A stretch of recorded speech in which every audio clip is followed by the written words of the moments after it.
आजादी के संघर्ष की सबसे खूबसूरत बात ये थी कि भारत माता की आजादी के प्रयास में लगे हुए लोग सत्ता लिप्सा से कोसों दूर थे और कांग्रेस के भूतपूर्व राष्ट्रीय अध्यक्ष नेताजी सुभाष चंद्र बोस तो अपनी सरजमी से दूर रहकर भारत माँ की आजादी के लिए लड़ाई लड़ रहे थे। हम दिल्ली दिल्ली जाएंगे, हम बिगड़ी हिंद बनाएंगे, हम दिल्ली दिल्ली जाएंगे, हम बिगड़ी हिंद बनाएंगे। अब फौजी बनकर रहना है, दुख दर्द मुसीबत सहना है। अब फौजी बनकर रहना है, दुख दर्द मुसीबत सहना है। सुभाष का कहना है, चलो दिल्ली चल के रहना है। 1942 में जहां भारत छोड़ो आंदोलन चरम पर था, वहीं नेताजी सुभाष चंद्र बोस आजाद हिंद फौज के बल पर ब्रिटिश हुकूमत को चुनौती दे रहे थे।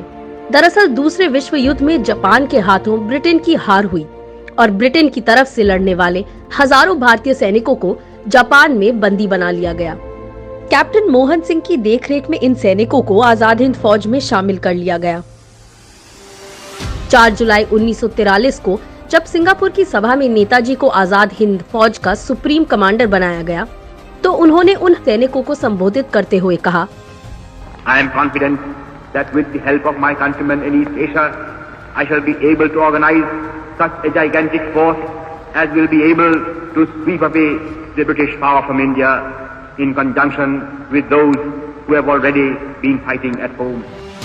भारतीय मूल के लोगों में इस भाषण का गहरा प्रभाव हुआ और 16,300 सैनिकों से शुरू हुई आजाद हिंद फौज की ताकत लगभग 1 लाख सैनिकों और 5 ब्रिगेड गांधी, नेहरू, सुभाष, मौलाना आजाद और रानी लक्ष्मीबाई ब्रिगेड तक पहुंच गई। तो आज जो दुष्प्रचार किया जा रहा है वो हमारी धरोहर नहीं है।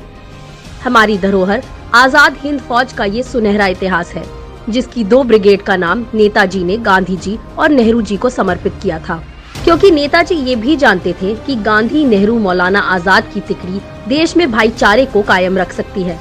अभी इस धरोहर की कहानी बाकी है। जय हिंद।